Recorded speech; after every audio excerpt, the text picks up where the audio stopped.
Hello to all our listeners and welcome back to another episode of Medshield Movement Connect show.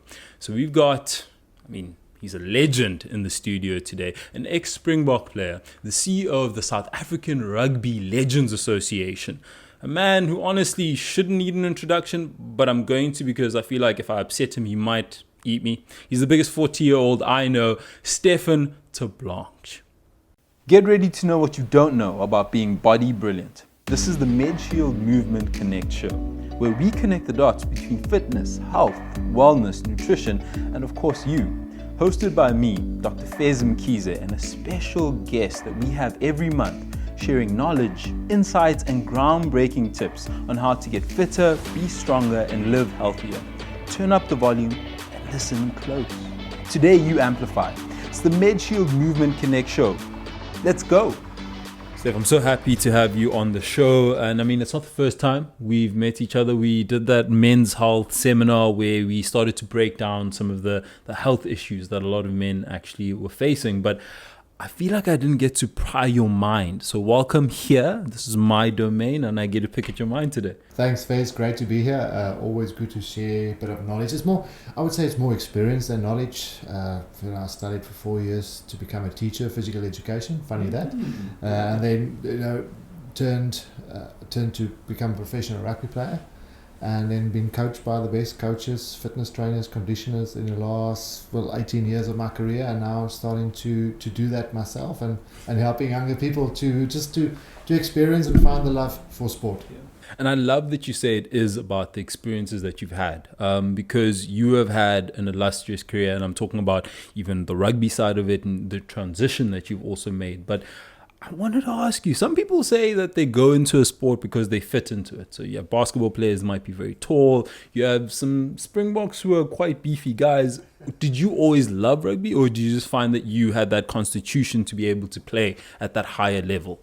I think it's a very, very good question. I grew up in a small little town of Swellendam, and because you only had 100 boys and to fill up the teams on the weekends, you had to play every single sport. In the summer, it was athletics, tug of war, tennis, swimming, cricket, everything. Tug of war. That was the professionals were tug of war. And in the winter, it was rugby. So I loved all sports. I think we often make the mistakes, and it's been scientifically proven, tested, and research have shown that if you specialize too early in a particular sport, the chances are that you won't succeed and you won't reach the top. So that if you look at all top sportsmen across the world, most of them from a young age played all different types of sports. So answering your question, was I always bold for rugby? It was a sport that I loved the most. Yeah. I've loved athletics in summer. I thought it gave me an excellent fitness base for speed and agility going into rugby season. And then standard backline. Exactly, the backline. I was so happy that my parents created me as a back and not a forward. I still to this day, we got offices at Kings Park Rugby Stadium, so I drive in there in the morning. Obviously not during COVID, but in a normal year, and the boys are back training now, and I see the forwards doing driving lineouts and mauls and scrums, and I just go on my knees and just say thank you, mum and dad, for for not making me a forward.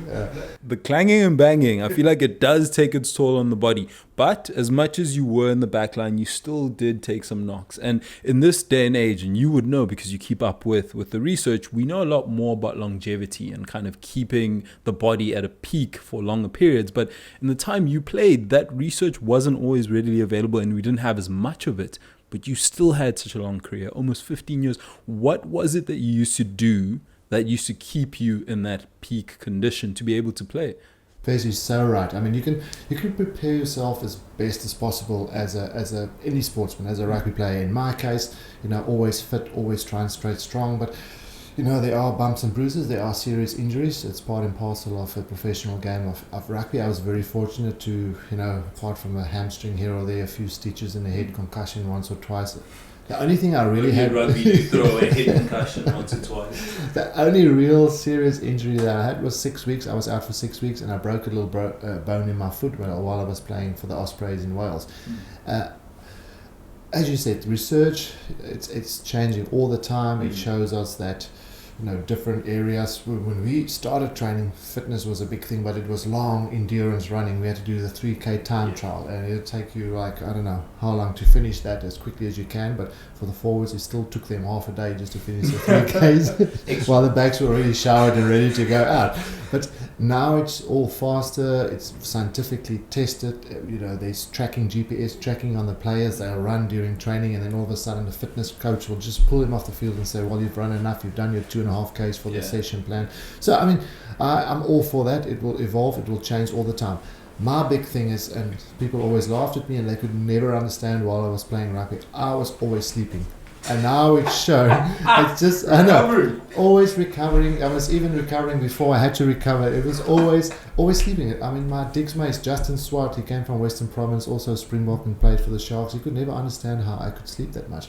But I promise you right now, that is the one thing that kept me on a field, kept me injury-free, fairly injury-free in a very, injury-prone a sport like rugby, and I could keep going for forever and ever. I was very fortunate that injuries stayed away, but I promise you right now, it's just been shown. We've done the research that the base and the pyramid, we often start with training and supplements and recovery, like wearing tight pants and those compression socks and all that. The three basics right at the base of this pyramid of longevity is firstly your sleep, your nutrition, and managing stress.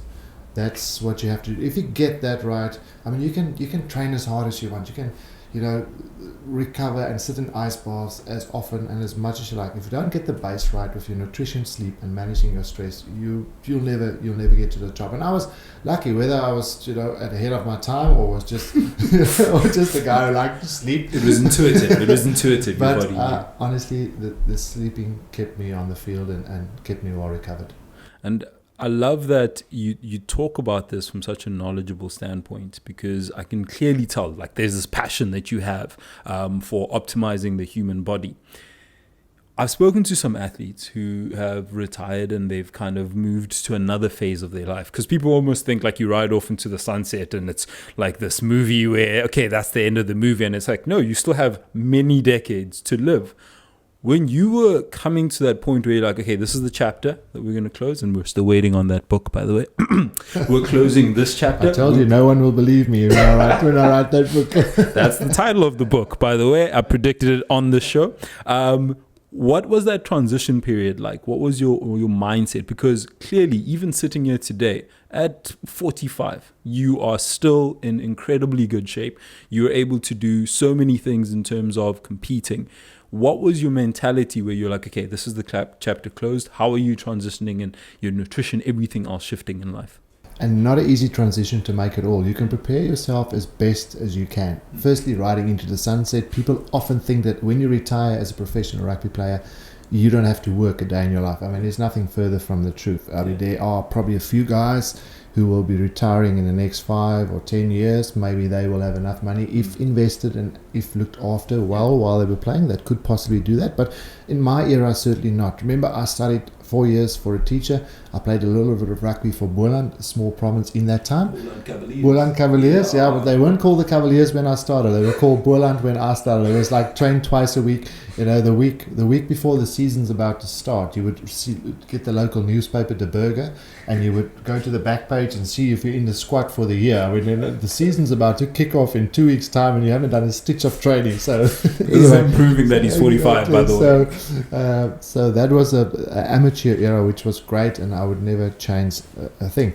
But riding into that sunset, it is a daunting prospect for any professional play. You speak to all the guys. I hosted similar something like we're doing here today with Brian Abana and John de Villiers, two very successful Springboks, two very successful businessmen, but they will tell you that transition era, that transition period is very unsettling. It's very tough. It's a roller coaster. You're not quite sure where you fit in.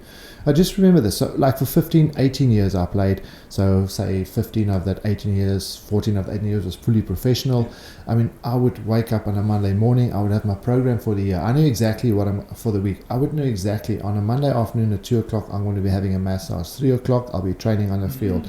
5 o'clock, I'll be eating. 9 o'clock, I'll be sleeping. So you do that for 15 years. All of a sudden, you get a contract 1 month, you earn 100,000 Rand. December, your contract's the end. That's end of your career. from January, you're all by yourself in this big wide world, the real world, as I like to call it, and all of a sudden it's like, boom, everything hits you, shoo. But you're always in the back of your mind. In my last 4 or 5 years, I knew I still got a bit of longevity. I knew I could still play. But you start thinking about, it's just playing in the back of your mind. What am I going to do? How am I going to settle? Then I'm going to go back to teaching. I bought a property. Will that bring enough money? What am I going to do when my income stops? Who's going to pay my medical aid? Flip. If I want a driver's license, the lady at the shop used to do it. My passport, who's going to change it? It's like, oh my world, the whole world's falling apart. Yeah. And those are the people. I look at my mates, and I studied with them, and then they started getting into a job. I went on to play rugby. Yes, you might save a bit of money, but when you're at the age of 33, 35, 37 in my case, when you're retired, if you haven't looked after yourself, you're almost unemployable. You think about it. You're a 37-year-old. You've studied 15 years ago. You're not going to go into teaching.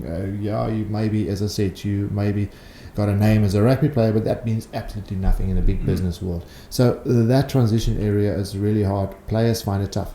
In my case, I was very fortunate in two instances. My body was still in one piece. I didn't have to retire because I can see that. I wasn't offered a contract or I had an injury. So I was very fortunate that I sort of retired on my terms. I think a lot of players don't, and for obvious reasons. We all try and hang on for too long. You want to play longer, you want to get another contract. The coach says, no, well, you're too old now, I'm not going to contract you.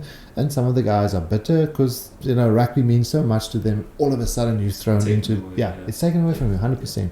And some players don't necessarily deal with that, and they are bitter going into their careers and now trying to find their feet in the real world. I was fortunate in that case that I was 37, body was in one piece. I played at Ulster in Belfast, Northern Ireland, and that was the end for me. I could have played longer, but I was in a happy place. The reason I started playing rugby when I was a 6-year-old, small little dusty fields of Albertina, kicking a plastic. We had that like a plastic Super Springbok rugby ball. You kick that thing till your feet were like the blood was coming through, but I mean, you could not stop kicking that. And that's the enjoyment that I had as a 6-year-old. When I played my last game at Twickenham, we lost in a Heineken Cup final against Leinster. Brian O'Driscoll, Darcy, Rob Kearney, they were just too good for us on a day. But when I stopped that day, I knew I was in a happy space. Yes, we lost, but that's why I wanted to play rugby, is for that enjoyment, and I was happy to retire on that terms. I feel like you've pretty much taken me down a very long but abbreviated memory lane, and I love the passion that you still have just in terms of excellence and fulfilling yourself. For me, I know that you're CEO of the SA Rugby Legends Association. You guys do amazing work, especially with the VUGA campaign, kind of making sure that you're getting those people from the grassroots, assisting with what we all talk about in terms of transformation. But you also train. If anybody goes into your Instagram, I'll see you there on the rower. We were talking about the fact that you've just gotten the assault bike, and you're looking at you right now. You look like you're in peak kind of physical conditioning. And because our show tries to connect dots as to how somebody who is this busy, as much as you had the background, is this busy, who is at 45 years old, probably has a biological body kind of date, far younger than that. How do you juggle all of it? And still, furthermore, mentally, how do you fortify yourself? Because you are a very smart man. You are very knowledgeable, and you do so much. So what does your routine look like to allow that to happen? That's a good question. I think I love routine. But when you as a CEO of SA Rugby Legends, you do travel, you do get out of routine, whether it's overseas, local. People want to have a few drinks at night, and there's always someone else who, when you're traveling and when you're busy with the business people, who wants to be and have a good time. And that's also, there's a good balance in life, and you need that. I love routine. People often say, where do you get the time? And then I say, well, if you want something done, give it to a busy person, because then at least, when you've got nothing to do, you got to keep on doing nothing. That's unfortunately the case. True. And I always find the hardest. I've got a few people training at home now with me, and they always say the hardest, and for me as well, even if I take a 2-week break or whatever break I have during the during my career, I had to have breaks because resting is also very important. You'd fall asleep. Oh, my wife gets so annoyed because we would fly somewhere and I said, wake me up when the food comes in. And she's a small little girl, she can't get comfortable, and there's big me sleeping fast out. It's like, wake me up when the food comes. So she gets so annoyed, but I can literally sleep on a park bench. It is like that. So yeah, it's just, I make the time. I like routine. I have to get up a bit earlier. Just for me, just after training, even if it's half an hour. People always think that if you want to train, you must spend hours and hours, and that's so not the case. Unless you're training for a Comrades or a Cape Epic or an Ironman like you did. Ironman or endurance race, which by the way is over for me now. I've worked out. It took me a while. I'm not that smart, am I? I'm more a sprinter, faster, quick, intense. My body can still react well to that. I recover a whole lot quicker. I'm not that tired, but people often think that you have to spend hours and hours out in the training field or running or cycling. You don't. I mean, you can, within half an hour, 20 minutes a day, you can keep fit, you can keep healthy, and you can have a pretty good physical appearance and build. Because a lot of people train because they want to look and feel good, and there's absolutely nothing wrong with that. I mean, it makes you feel good. That's what makes me tick. I mean, my wife, again, Jackie, says just sometimes when I don't train, so just get out the house, go and do a run or get on your bike or something, because you're starting to irritate me. I can see you haven't trained for 2 days. So it's just, and it's just, I think for me, it's a lifestyle. It's not, funny enough, I always say that I enjoyed the training part while I was playing. I mean, I always loved the fitness and the tough stuff, even Kamstaldraad. And, I don't know if you ever heard about Kamstaldraad with Rudolf Stroili, but I don't know if we should talk about it, but it's funny now looking back. But, I enjoy the physical challenge and the hard part of getting fit. And for me, it was more than just sport. It was a lifestyle. And I just took on, after retirement, continued with the lifestyle of healthy, eating, just breathing, and just have a passion for staying fit and healthy. Listen, I feel like whenever I listen to you, and especially because this is the second time you've spoken about this, you hit the exact points I always tell people. With everything that goes on in your life, give it to the busy person. You'll be able to simplify and kind of get to the core of things. And yeah, I'm always inspired by you, Steph. You are an incredible human, but you came in here with a golf bag, and we're about to wrap this up. You're a man who enjoys sport. You're a man who appreciates greatness. I can't let you leave without telling me your 3 across all sporting disciplines, greatest of all times. And you can't think too long. First one, GOAT, greatest of all time. Athlete, sure. I read his book 1998, Michael Johnson. Okay, Michael Johnson. Yeah. Which sport? The second, all sports. So across the board, the Michael ones Johnson, you think Roger Federer, his longevity in the enough. sport. I just appreciate that so much, because I also played till an older age, and Roger Federer. But you know why he's so successful? At the age of 32, he couldn't win a tournament. He couldn't win a game. You know what he did? He changed his sleeping patterns. I kid you not, and he's still competing to this day. 23 Grand Slams or whatever the number is? Let's change your book to How You Sleep Your Way to Excellence. There we go. And the third one, bring us home. Greatest. One of the greatest. I've got to appreciate the guy like Richie McCaw. I know in South Africans we love to hate him because he's so damn good. That's the case. But 148 test matches for the All Blacks, a winning ratio, which will put the All Blacks not only as a best rugby team in the world in that era for 10 years, number 1 in the world, it also puts them as one of the best sporting team across all sporting codes in the world. Those big American sports, from baseball, basketball, the dream team that America had, All Blacks. Richie McCaw was the leader of that group, and incredible human being, humble, tough as they come. You often see him there are very few games that I can count on, probably single-handedly didn't have stitches or blood or anything. And rightly so, because he was always on the wrong side, but he got away with it. But incredible human and incredible competitor. This is the problem with you, Stefan, is that you are too smart. You're a man who looks at things rationally, and fair enough, he is an incredible athlete and probably one of the greatest who will ever do it. But he's from All Blacks. We're not going to count that. So he gave me two reasonable ones. The third one I'll put an asterisk on. I messed it up. He was a good man. You got to feel for them now. They're number 3 in the world. They're falling rapidly, and I love it. It's almost the nation is in mourning after they lost to Argentina for the first time ever. But great competitors, great people, and tough on the rugby field. I mean, they're going to rise. They have an incredible culture there. And to be honest with you, coming from you, you already know the culture will breed so much more when it comes to athletes in the future. Thank you so much, Stefan. We could honestly sit here and talk with you for hours. You are a wealth of knowledge, not just in a specific sport, but across the ball. I'm probably going to get tips from you about kind of corporate and how to get money out of people, because you're doing so well with SA Legends, Rugby Legends. Actually, you make sure they know it is rugby. Guys, thank you so much for connecting with us again. This has been a stellar episode. I told you it was going to be amazing, and he never disappoints. I mean, I'm going to have him on here again. We're going to get more out of him to show you guys how to live better.